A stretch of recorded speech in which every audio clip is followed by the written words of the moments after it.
नमस्कार, stars channel में आपका स्वागत है और मैं हूं आपके साथ आचार्य वेद प्रकाश।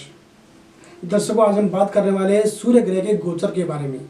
जी हाँ, सूर्य ग्रह जो है मकर राशि में गोचर करने वाले हैं और इसके बाद सभी जो संस्कार होते हैं उनके लिए मुहूर्त खुल जाते हैं। भले ही 17 तारीख को गुरु ग्रह अस्त होने वाले हैं और उसके बाद इस वजह से तारा डूबना इसको कहते हैं और शुभ कार्य वर्जित होते हैं, लेकिन सूर्य ग्रह का ये गोचर बहुत दृष्टि से बहुत मायने रखता है। आत्मा के कारक और जगत के पिता हैं सूर्य, जो कि नए साल यानी कि 2021 में 14 जनवरी को 8:14 पर सुबह धनु राशि में जो अभी तक चल रहे थे वहां से मकर राशि में प्रवेश करेंगे और इस प्रवेश के साथ ही अगले लगभग 10 घंटे तक के लिए ग्रहमंडल में पंचग्रही योग बनने वाला है। मकर संक्रांति के समय ऐसा संयोग बहुत लंबे समय बाद बन रहा है, जब सूर्य के अलावा देवगुरु बृहस्पति, न्यायमूर्ति शनि, बुद्धि के कारक ग्रह बुध और मन के कारक ग्रह चंद्रमा एक साथ मकर राशि में होंगे। निश्चित तौर पर आपको एक नई और बेहतर शुरुआत इसको देने में आपको मदद देगा। अब देखना और ये और भी दिलचस्प हो जाता है कि ये 5 ग्रह आपकी अपनी जन्म कुंडली में किस स्थिति में विराजमान है। मैं सामान्य फल की बात करूंगा, लेकिन ये फल आपके लिए आपकी कुंडली के हिसाब से और भी महत्वपूर्ण हो जाता है। यदि आप व्यक्तिगत तौर पर हमसे जुड़ना चाहते हैं तो हमारी वेबसाइट है www.starstel.com और हमारा फ़ोन नंबर है 8588009900। इस फ़ोन नंबर के माध्यम से भी आप 24/7 हमसे बात कर सकते हैं, अपनी कुंडली का जो विश्लेषण है वो हमसे करवा सकते हैं और इस खास पंचग्रही योग से इस साल आपको कैसी शुरुआत मिल सकती है इस पर हम आपके साथ चर्चा कर सकते हैं। आप हमारे लिए अपॉइंटमेंट बुक कर सकते हैं अपने समय के हिसाब से। तो इसी क्रम में हम सबसे पहले बात करने वाले हैं मेष राशि के बारे में। सूर्य का मकर राशि में गोचर आपके लिए प्रगति वर्धक और उन्नति का कारक होगा।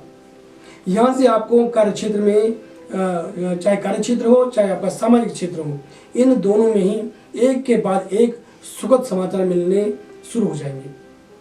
काम को लेकर के जो छोटी बड़ी उलझनें अभी तक आपकी चल रही होंगी उनका समाधान किसी न किसी के माध्यम से, किसी न किसी की मदद से आपको मिल जाएगा।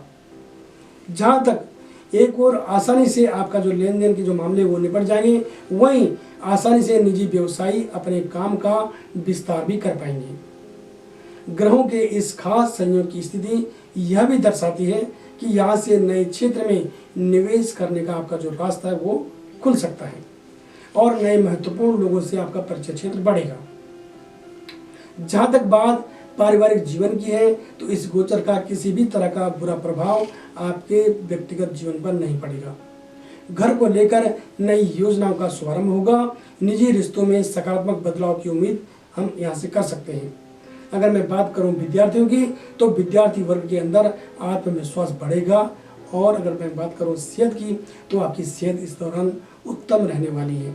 यानी जो लोग ऐसे कि जिनको स्वास्थ्य संबंधी परेशानी पहले से चल रही थी, सूर्य ग्रह के मकर राशि में जाने से उनको स्वास्थ्य संबंधी लाभ जरूर मिलेगा।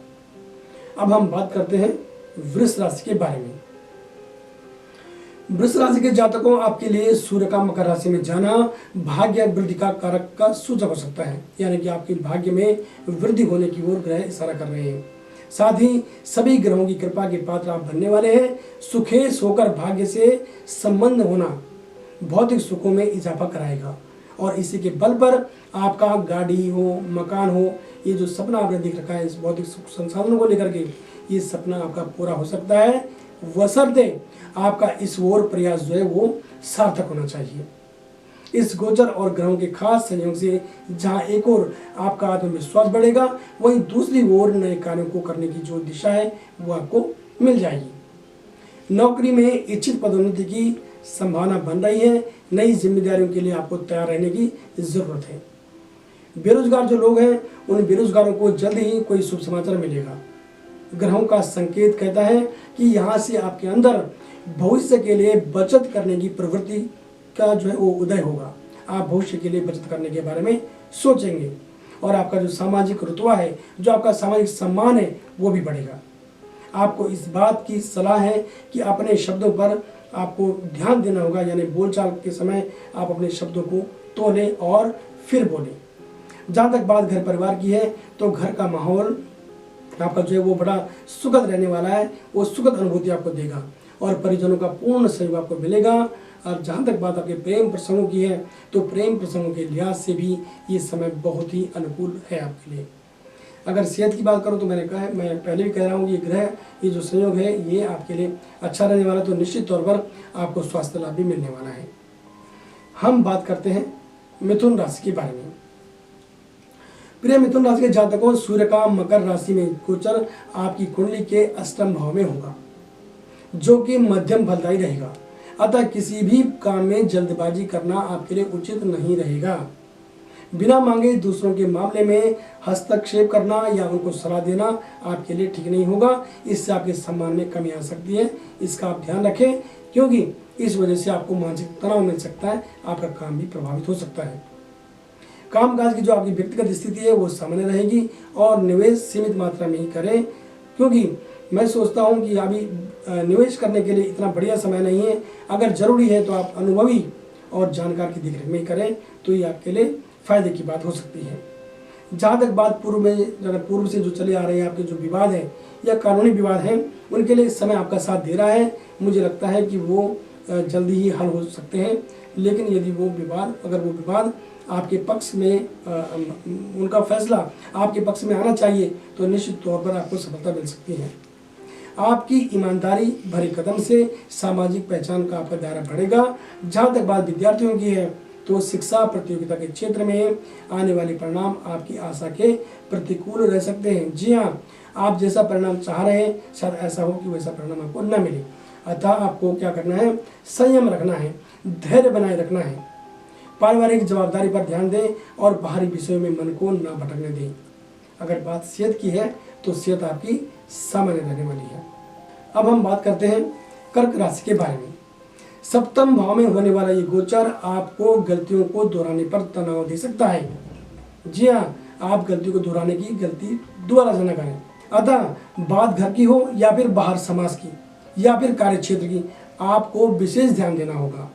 यदि काम की गति पूर्व से धीमी चली आ रही थी तो उसमें तेजी आएगी और निरंतर चल रहे कार्यों में बेहतर सुधार देने को आपको मिलेगा। साझेदारी में नया काम करने की जल्दबाजी अभी आपको नहीं करनी चाहिए। राहु की स्थिति दर्शा रही है कि उधारी के लेन देन में लिखित कार्यवाही करें और आर्थिक मामलों को थोड़ा सीरियस लें। स्थान परिवर्तन करने का जो विचार है आपके मन में, मुझे लगता है कि वो अभी थोड़ा सा आपको कुछ दिन के लिए टाल देना चाहिए।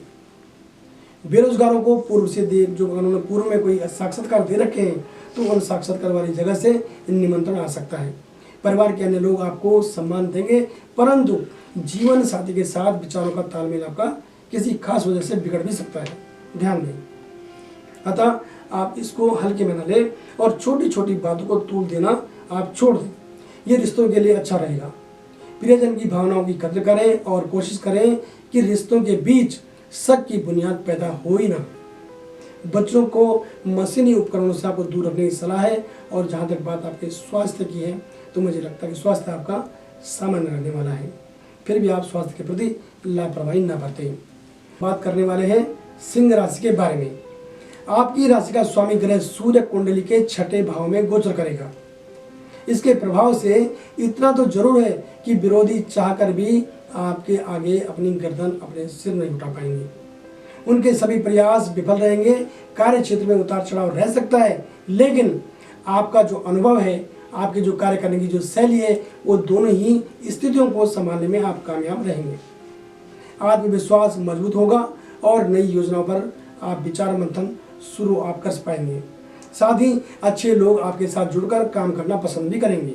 यदि पूर्व से संपत्ति संबंधी कोई विवाद आपका चल रहा हो तो उसके हल हो जाने की उम्मीद की जा सकती है, बशर्ते मामला आपके पक्ष का हो। या ऐसा भी कह सकते हैं कि आपका ही कोई अपना विरोधी मध्यस्थता निभाने के लिए तैयार हो जाएगा। खर्चे बढ़ेंगे परंतु आप सामंजस्य बना लेंगे। राजनीतिक क्षेत्र में जो लोग हैं, जो राजनीतिक क्षेत्र से संबंध रखते हैं, ऐसे लोगों को विशेष सम्मान की प्राप्ति होगी। परिजनों के व्यवहार से आप नाखुश रह सकते हैं, अतः क्रोध पर नियंत्रण रखने की मैं आपको सलाह देता हूँ। विद्यार्थी वर्ग समय की कीमत समझे और ये जो समय है वो आपके स्वास्थ्य के लिए मध्यम रहने वाला है, अतः आपको ध्यान देने की जरूरत है। अब हम बात कर लेते हैं कन्या राशि के बारे में। ग्रहों के इस योग संयोग से आपको विशेष लाभ की प्राप्ति होगी। अच्छे सलाहकारों की देखरेख में आप उस उचित समय का फायदा उठाने में कामयाब रह सकते हैं। नौकरी में परिश्रम का अनुकूल फल मिलेगा, साथ ही व्यापार में वृद्धि होगी और प्रतिष्ठा में इजाफा भी होगा। बेरोजगारों को, जो बेरोजगार लोग हैं, उनको पूर्व में दिए गए साक्षात्कार की जगह से बुलावा आ सकता है और स्थान परिवर्तन के लिए समय मुझे आपके लिए अनुकूल दिख रहा है। छोटी बड़ी यात्रा का संयोग भी बनेगा और अचानक खर्चे भी बढ़ेंगे। बुद्धिमत्ता और संयम से लिए गए जो आपके भविष्य को लेकर फैसले हैं वो सही साबित होने वाले हैं। जहाँ तक बात विद्यार्थियों की है तो एकाग्रता बनाए रखने की जरूरत है। घर की ज़रूरतों को पूरा करने में आपको गर्व महसूस होगा। आप अच्छा महसूस करेंगे कि आप अपने घर वालों की पूर्ति कर पा रहे हैं, उनकी इच्छाओं की पूर्ति कर पा रहे हैं। कोई नज़दीकी रिश्तेदार आपसे मदद मांग सकता है, अतः अपनी सामर्थ्य के अनुसार करने की ज़रूरत है, इसमें कोई बुराई नहीं है। यात्रा का संयोग बनेगा, लेकिन यात्रा के दौरान आपको अपने कीमती सामान को या अपने कागज़ वगैरह कुछ लेके जा रहे हैं तो उसको आपको ध्यान रखने की जरूरत है, लापरवाही न करें। बात कर लेते हैं तुला राशि के बारे में। प्रिय तुला राशि के जातकों, कुंडली के चौथे घर में ग्रहों का ये गोचर और ग्रहों का ये योग संयोग आपके लिए उत्तम फलदायी रहने वाला है। आपकी कुंडली में सूर्य आय भाव के स्वामी हैं और केंद्र में अन्य ग्रहों का योग संयोग जो है वो आपके लिए एक अच्छी स्थिति पैदा कर रहा है, जिससे काम की स्थिति में आशाजनक सुधार होगा और आर्थिक स्थिति मजबूत होगी। आप खुद में जबरदस्त आत्मविश्वास और उत्साह महसूस भी करेंगे और नई योजनाओं को शुरू करने का मन बनाएंगे। आपके लिए खास सलाह है कि कार्य क्षेत्र में सक्रिय बने रहें और जिम्मेदारी के काम को जो जिम्मेदारी भरे कार्य हैं उनकी जिम्मेदारी आप अपने पास ही रखें। दूसरों के विवादों में रुचि लेकर समय और पैसा नष्ट करने की कोई ज़रूरत आपको नहीं है। बात अगर घर परिवार की करें तो परिवार के माहौल में सकारात्मक बदलाव देखने को आपको मिलेगा और परिजनों की तरफ से खुशखबरी भी मिलने की उम्मीद दिख रही है। परंतु जीवन संगिनी के साथ कुछ एक बातों में, जी हाँ, ध्यान देने योग्य बात है कि जीवन संगिनी के साथ, अपने जीवन साथी के साथ कुछ एक बातों में वैचारिक मतभेद हो सकते हैं, अतः आपको संयम दिखाने की जरूरत है। क्रोध से बचें। प्रेम प्रसंग के अगर मामले हैं तो प्रेम प्रसंग के मामले में प्रियजन की नाराजगी को आप उपहार दे करके भी दूर कर सकते हैं और किसी पुराने परिचित से अचानक मुलाकात होगी जो आपको बहुत अच्छा लगेगा। और अगर सेहत को देखूं तो सेहत के लिए समय आपका सामान्य रहने वाला है। अब बात कर लेते हैं वृश्चिक राशि के बारे में। सूर्य का मकर राशि में जाना बड़े बदलाव के संकेत दे रहा है, क्योंकि वहां पर पहले से ही शनि, बुध और गुरु विराजमान है और निश्चित तौर पर ये कह सकते हैं कि चाहे नौकरी व्यवसाय हो या फिर सामाजिक परिवेश हो या फिर आपका घर परिवार हो, इन क्षेत्रों में परिवर्तन देने को आपको जरूर मिलेगा। भाई बहनों, इष्ट मित्रों का आपको सहयोग मिलेगा। किसी बड़ी चिंता से आपको मुक्ति मिलेगी और आय के साधनों में उतार चढ़ाव की स्थिति रहेगी, परंतु जरूरतों को पूरा करने लायक आप धन बड़ी आसानी से अर्जित करने में सफल भी रहेंगे। ऐसा भी कह सकते हैं कि यदि किसी जगह से आपका कहीं धन आपका फंसा हुआ है तो वो अचानक वापस मिल जाए आपको, लेकिन प्रयास अच्छे स्तर पर आपको करने होंगे। वैसे भी आप सावधानी से काम करते रहेंगे तो परिणाम अनुकूल बनाने में आपको मदद मिल जाएगी। घर परिवार के माहौल में बड़ा परिवर्तन मुझे अभी नहीं दिख रहा है, बल्कि जीवन साथी के साथ कुछ बातों पर नोकझोंक मुझे जरूर दिख रही है। प्रेम संबंधों की बात करूं तो प्रेम संबंधों के लिहाज से समय अनुकूल है और विद्यार्थियों को भी अच्छे परिणाम आ सकते हैं, अच्छे परिणामों की प्राप्ति होगी। अगर स्वास्थ्य को बात करूं तो स्वास्थ्य आपका मध्यम रहने वाला है, स्वास्थ्य पर ध्यान देने की ज़रूरत है। और अगर आप वाहन चलाते हैं, स्वयं ड्राइविंग करते हैं, तो आपको यातायात के नियमों को अनदेखा करने की ज़रूरत नहीं है। जल्दबाजी न करें, यह आपके लिए परेशानी कारक हो सकता है। और अब हम बात करने वाले हैं धनु राशि के बारे में। जी हाँ, धनु राशि से तो जो सूर्य ग्रह हैं वो मकर राशि में प्रवेश कर रहे हैं। प्रिय धनु राशि के जातकों के लिए सूर्य का मकर राशि में जाना आर्थिक समृद्धि की ओर इशारा कर रहा है। साथ ही आय के एक से अधिक स्रोत आपके लिए बन सकते हैं। जान पहचान के उच्च पदस्थ व्यक्तियों का सहयोग मिलने से कार्य क्षेत्र का आप विस्तार कर पाएंगे और नई योजनाएं भी आपकी बनेंगी। मान सम्मान के साथ सामाजिक कार्य करने का सौभाग्य आपको मिलेगा। और बात यदि निवेश की करूं तो अनुभवी क्षेत्र में निवेश करने में कोई बुराई नहीं है, लेकिन कम समय में अधिक धन कमाने की जो इच्छा है, लालसा है, जो योजनाएं हैं, इनमें आप समय बर्बाद ना करें, अपना पैसा खर्च ना करें। ये आपके लिए खास सलाह है। बच्चों और परिजन की तरफ से कोई सुखद समाचार आपको मिल सकता है, जिससे परिवार का माहौल और भी सुखद और आनंदपूर्ण हो जाएगा। इसके अलावा घर में धार्मिक या मांगलिक आयोजन होने की मुझे संभावना दिख रही है, योग बन रहे हैं। पुराने बिगड़े हुए संबंधों में नज़दीकी आती दिख रही है। और अगर स्वास्थ्य को देखकर मैं बात करूं तो स्वास्थ्य आपका ठीक रहने वाला है। फिर भी क्योंकि मौसम इस समय ऐसा होता है कि हल्की अगर मौसम अगर आपके स्वास्थ्य को लेकर के कोई हल्की फुल्की बातें हों तो आप उसे नज़रअंदाज न करें तो बढ़िया रहेगा। हम बात करते हैं मकर राशि के बारे में। मकर राशि में सूर्य का गोचर होने जा रहा है। इस गोचर से आपका आत्मविश्वास बढ़ेगा और आप पहले से भी ज़्यादा जोश के साथ कार्य को करने के लिए खुद को तैयार कर पाएंगे। और ये भी कह सकते हैं कि कार्यों के परिणाम भी सुखद अनुभूति देने वाले होंगे। केंद्र में ग्रहों का योग आपको हर तरफ से आगे बढ़ने में मदद करेगा। यदि खास तौर पर आपके करियर की बात की जाए तो नए परिवर्तन दिखते हैं और अपनी छवि को सुधारने के लिए आपको बहुत सारे मौके यहाँ पर मिलने वाले हैं। अपनी योग्यता के बल पर कुछ नए अनुबंध अपने पक्ष में करने में आप कामयाब भी रहेंगे। मनपसंद स्थान परिवर्तन आपको भाग्य से मिलने वाला है, यानी भाग्यवशी आपके जीवन में कुछ परिवर्तन हो सकता है जो आपके लिए सकारात्मक रह सकता है। जबकि शिक्षा साक्षात्कार के लिए भी ये जो समय है वो अच्छा साबित होगा। किसी भी मामले को लेकर जानबूझकर प्रतिस्पर्धा में पड़कर आप समय नष्ट ना करें। जी हाँ, मैं इस लाइन को दोहराना चाहूँगा, किसी भी मामले को लेकर जानबूझकर के आप प्रतिस्पर्धा ना करें। इससे आपका समय खराब होगा, आपका पैसा खराब होगा और इससे आपकी परेशानी बढ़ सकती है। इसलिए इस बात का आपको खास ध्यान रखने की जरूरत है। पारिवारिक जीवन सुखद आपका सुखद रहने वाला है, सुखद एहसास देने वाला है और परिजनों का पूरा समर्थन आपको प्राप्त होगा। प्रियजन की तरफ से किसी खास उपहार की प्राप्ति हो सकती है और स्वास्थ्य के लिए ये जो समय है वो सामान्य रहेगा। बात करते हैं कुंभ राशि के बारे में। ये गोचर आपके लिए मध्यम फलदायी रहने वाला है। इसका मुख्य कारण ये भी है कि एक से अधिक ग्रहों का गोचर कुंडली के 12वें भाव में होने, व्यय भाव में होने के कारण आपके लिए परेशानी बढ़ सकती है। कार्य क्षेत्र में परिणामों तक पहुंचने के लिए आपको थोड़ा ज़्यादा मेहनत करनी पड़ेगी। कुछ एक मामलों में क्रोध और आलस्य आप पर हावी रह सकता है। नए कार्य जो है, नवीन कार्य में सफलता देरी से मिलेगी और कुछ कामों की गति जो है वो धीमी हो सकती है। लेकिन यदि आप बुद्धिमत्ता और संयम के साथ काम करेंगे तो मुझे लगता है कि समय को अनुकूल बनाने में आपको बड़ी मदद मिलेगी। कोई भी निर्णय जल्दबाजी में न लें, स्वयं न लें। आप बड़ों से आप उसकी सलाह मशवरा करेंगे तो मुझे लगता है कि एक फायदे की बात हो सकती है। संपत्ति संबंधी मामले जो कि विवादित हों और वे अभी मुझे लगता है कि वे भी उनको सुलझने में थोड़ा समय और लग सकता है। अनावश्यक खर्चों का जोर रहेगा जिससे तनाव महसूस होगा। अतः आपको खर्चों का बैलेंस बनाकर रखना होगा। नई चीज़ों की शुरुआत अभी रुक कर करना ठीक रहेगा और जीवन साथी से छोटी छोटी बातों पर मतभेद हो सकता है।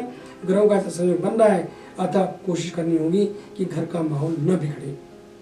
और अगर मैं बात करूं आपके प्रियजन की, तो प्रियजन के द्वारा भविष्य के लिए आपको कोई अच्छी सलाह दी जा सकती है और वो सलाह आपके बड़े काम आ सकती है। अब अगर आप यात्रा पर जाने वाले हैं, आपने यात्रा का योग पहले से बना रखा है, तो यात्रा में जाते समय सावधानी बरतें। अगर आपने खुद वाहन चलाना है तो वाहन चलाते समय आप लापरवाही से बचें, ये आपके लिए खास सलाह है। अब मैं बात करूंगा आखिरी राशि यानी कि मीन राशि के बारे में। इस गोचर से मीन राशि के लिए जो है वो बड़े शुभ संकेत दिख रहे हैं। जिन योजनाओं को आप शुरू नहीं कर पा रहे थे या जो अधूरे लटके हुए थे, उनका शुभारंभ आप कर पाएंगे। समाज और कार्यालय में आपके द्वारा किए गए कार्यों से आप कुछ लोगों का ध्यान अपनी ओर आकर्षित करने में सफल भी रहेंगे। इसका फायदा भले ही आपको अभी न हो, लेकिन इसका फायदा आपको आगे चलकर जरूर मिलेगा। बेरोजगार जातकों को तत्काल रोजगार की प्राप्ति के संकेत मुझे दिख रहे हैं। एक से अधिक विकल्प ऐसे में आपके सामने होंगे कि आपके मन में आएगा कि आप किस विकल्प को पहले चुनें। तो एक से अधिक अगर विकल्प आपके पास आते हैं तो समझदारी से निर्णय लेने की जरूरत है। और जहाँ पर एक और संतान पक्ष के द्वारा किए गए कार्य की वजह से आपको सम्मान की प्राप्ति होगी, तो वहीं दूसरी ओर घर के किसी अन्य सदस्य के द्वारा आपको आर्थिक मदद मिल सकती है। अगर स्वास्थ्य की बात करें तो स्वास्थ्य के लिए समय सामान्य है। यदि आप अपनी जन्म कुंडली का हमसे विश्लेषण करवाना चाहते हैं तो आप हमें कॉल कर सकते हैं। हमारा फ़ोन नंबर है 8800999900। आप हमारे इस चैनल को लाइक करें, सब्सक्राइब करें और शेयर करें। साथ ही घंटी का बटन दबाना ना भूलें, इससे आने वाली वीडियोज़ की जानकारी सबसे पहले आप तक पहुंच पाएगी। तो मिलते हैं हम एक नई जानकारी के साथ एक नई वीडियो में। तब तक आप बने रहें हमारे साथ और देखते रहें starstyle.com। नमस्कार।